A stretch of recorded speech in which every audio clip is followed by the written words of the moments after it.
Halo, selamat datang kembali di channel United Identity, channelnya fans Manchester United yang selalu berpikir logis dan sistematis. Di episode kali ini gue coba rangkum beberapa update gitu ya, dan coba gue bahas sedikit demi sedikit.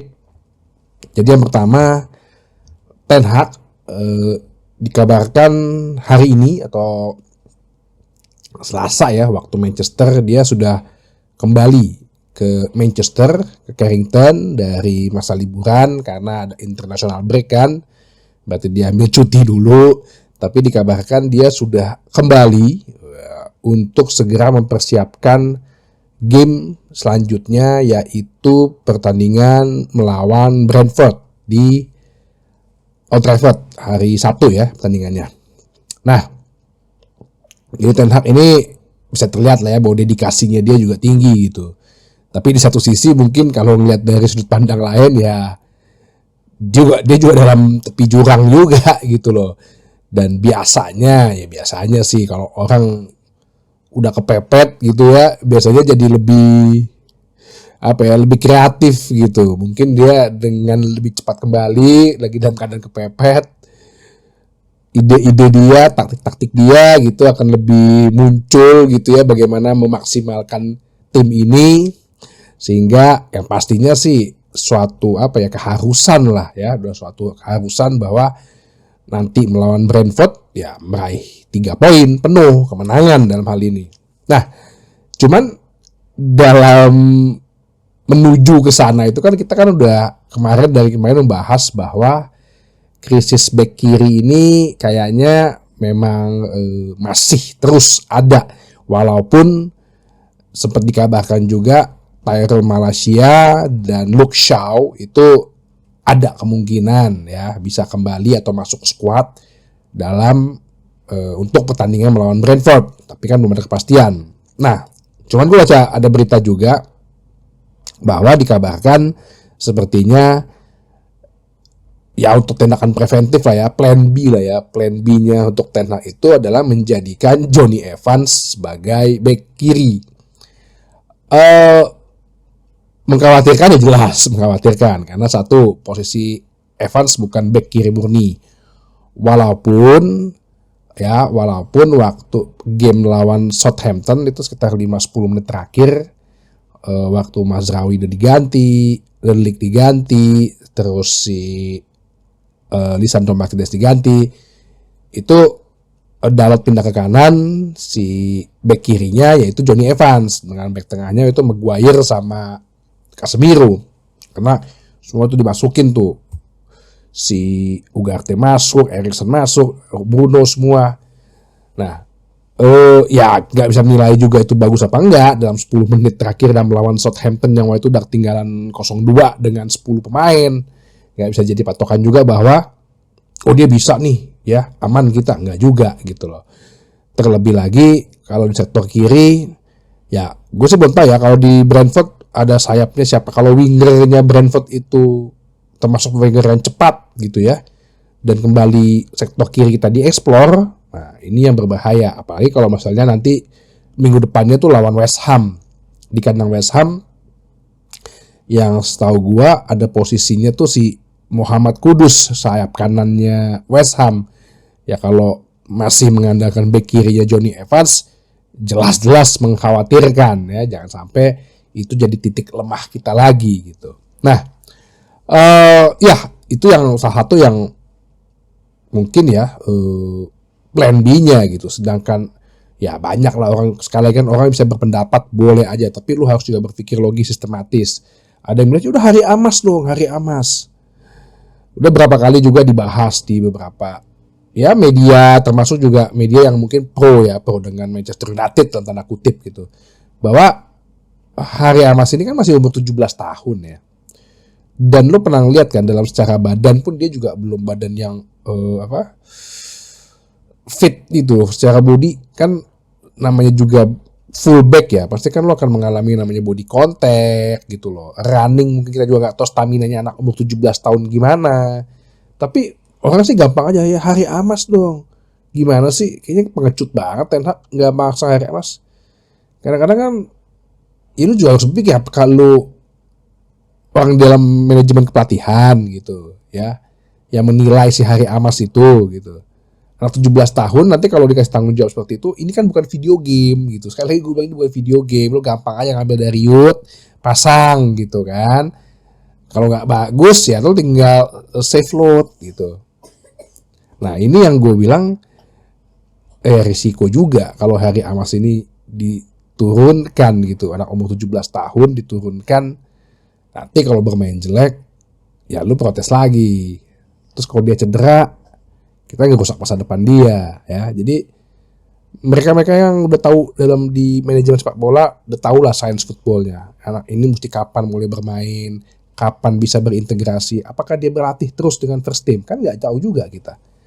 Nanti kalau nggak tuning, nggak tune gitu, nggak nyambung, nggak sinkron, nggak padu, dia jadi titik lemah juga. Ya mungkin lebih baik kita pasang Jody Evans gitu loh. Ya senior mungkin jadi titik lemah, tapi at least kita tahu kapasitasnya dia gitu. Ya. Jadi krisis back kiri ini harusnya sih harus segera dituntaskan ya. Kemarin gue pernah bahas juga, 2 episode sebelumnya gue bahas mengenai Alvaro Fernandez Caceres yang sebenarnya dia punya buyback klausa, dan ternyata setelah gue tahu ya kalau untuk luar MU itu buyback clause-nya itu adalah 42 juta pound, yang tadi gue bilang ternyata untuk Manchester United sendiri buyback clause-nya itu sebesar hanya sekitar 17 juta pound. Nah, sebetulnya banyak bilang ya murah sih, ya kenapa nggak kita tembus aja gitu. Tapi ini baru terakhir gue baca, buyback clause-nya itu baru bisa aktif di tahun 2026.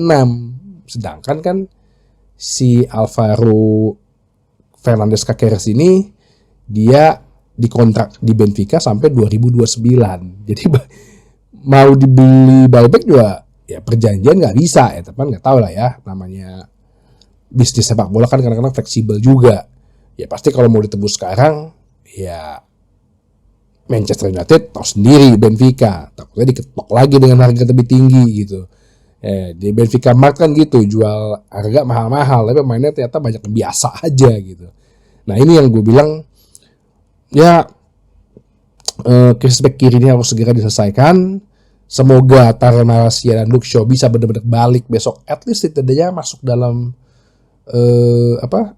susunan pemain deh, tadi cadangan atau apa enggak gitu, tapi at least kita bisa ada titik cerah gitu. Terus berita yang kedua mungkin gue akan bahas ini adalah Harry Maguire dan Amad Diallo kemungkinan akan di-extend kontraknya. Kalau untuk kasus Amad Diallo memang dia memberikan performance yang bagus, sepertinya kontraknya akan di-extend. Di mana Amad Diallo waktu itu Amad Diallo dan Harry Maguire itu kontraknya habis sebenarnya di 2025, tapi ada opsi perpanjangan 1 tahun, yang dimana Amad Diallo itu didatangkan tahun 2020 dengan kontrak selama 5 tahun plus opsi 1 tahun ya. Seperti itu akan diperpanjang, akan diaktifkan karena melihat juga kontribusinya dia, performa dia ya, ya pastilah akan diaktifin kalau kayak gini. Terus untuk Harry Maguire dia datangkan tahun 2019 dengan kontrak itu 6 tahun plus opsi perpanjangan setahun. Ya kalau gue pikir-pikir hitungannya 80 juta sebenarnya nggak rugi-rugi banget ya. 80 bagi 6 itu kan sekitar ya 13 jutaan gitu per tahun. Sebenarnya nggak rugi-rugi banget, cuman media aja kadang-kadang sama mereka yang pengen ngebully aja gitu. Wah investasi bodoh, sebenarnya nggak juga sih. Nah jadi si Harry Maguire ini akan diperpanjang, tapi dengan persyaratan bahwa status dia, maksudnya akan diaktifkan opsi perpanjangan setahunnya itu kalau status dia istilahnya hanya sebagai squad rotasi. Nah, ini kalau suka main FM nih tahu nih ya kan, lo meng-hire seorang pemain itu statusnya apa? First team player kah? Backup atau squad rotasi. Nah, kalau squad rotasi berarti ya lo harus terima lo nggak ada jaminan buat main reguler gitu ibaratnya. Bisa jadi lo mungkin dalam musim mungkin 10 pertandingan kali untuk jadi starter gitu ya, kecuali kalau ada yang cedera. Nah ini yang mau nggak Harry Maguire ya, kalau secara logis sistematis sih, dengan umur dia yang harusnya tahun depan itu 32 tahun, lu masih bermain di level klub sebesar Manchester United gitu ya. Klub besar ya, bukan klub papan atas, sebesar Manchester United ya, menurut gua sih, apalagi gajinya nggak diturunin ya, gua rasa sih terima sama dia gitu loh. Jadi kita tunggu aja, Harry Maguire masih akan tetap bersama kita sepertinya. Dan yang satu lagi gua coba bahas, ini ada perjanjian antara Manchester United dengan Lausanne Sport ya. Ini klub yang juga dimiliki oleh Ineos, Sir Jim Ratcliffe, di mana mereka sepertinya untuk ada 3 pemain ya, untuk di tanda kutip ya disekolahkan gitu loh ya, disekolahkan di Lausanne Sport. Ini klub Swiss ya, klub sepak bola Swiss, yaitu 3 pemain, Habib Ogunyeye, Jack Kingdon, dan Ethan Williams. Ini nama-nama yang waktu selama pramusim sih mereka ikut ya dan memberikan kontribusi juga gitu. Jadi mereka ini dapat kesempatan karena sama di akademi mereka ibaratnya memberikan performa dalam latihan yang paling baik. Mereka dikirim ke sana, ke Switzerland, ke Lausanne Sport untuk berlatih dengan tim utamanya Lausanne Sport. Nah, ini sebetulnya suatu strategi yang bagus ya dari Ineos untuk supaya pemain-pemain mudanya itu nanti pas begitu masuk lagi ke tim bisa ditarik ke tim utama gitu ya. Entah ada keperluan karena untuk backup cedera atau ya mungkin keperluan untuk pemenuhan pemain. Mereka nggak kagok lagi gitu loh. Mereka udah ngerti cara berlatih di first team gimana sih, cara berlatih di senior squad, ibaratnya porsi-porsi latihan apa sih yang biasa di tim utama. Nah, jadi mereka udah ngerasain atmosfernya gitu untuk menambah pengalaman sehingga nanti pas lagi dia masuk nanti ke tim utamanya Manchester United untuk berlatih nih ya, gapnya nggak terlalu jauh gitu loh ya. Ujung-ujungnya nanti bisa jadi mereka untuk dijadikan masuk dalam squad ketika game pertandingan yang akan dimainkan gitu, pertandingan resmi ya. Ini menurut gue sih strategi yang bagus ya. Memang laporan Fabrizio Romano juga mengatakan bahwa strategi Ineos itu adalah bagaimana mencari potensial, mencari pemain-pemain muda potensial, membina pemain-pemain muda potensial yang mungkin nantinya ke depannya bisa menjadi tim inti, menjadi kekuatan tim, atau mungkin juga secara bisnis bisa untuk dijual atau menghasilkan uang.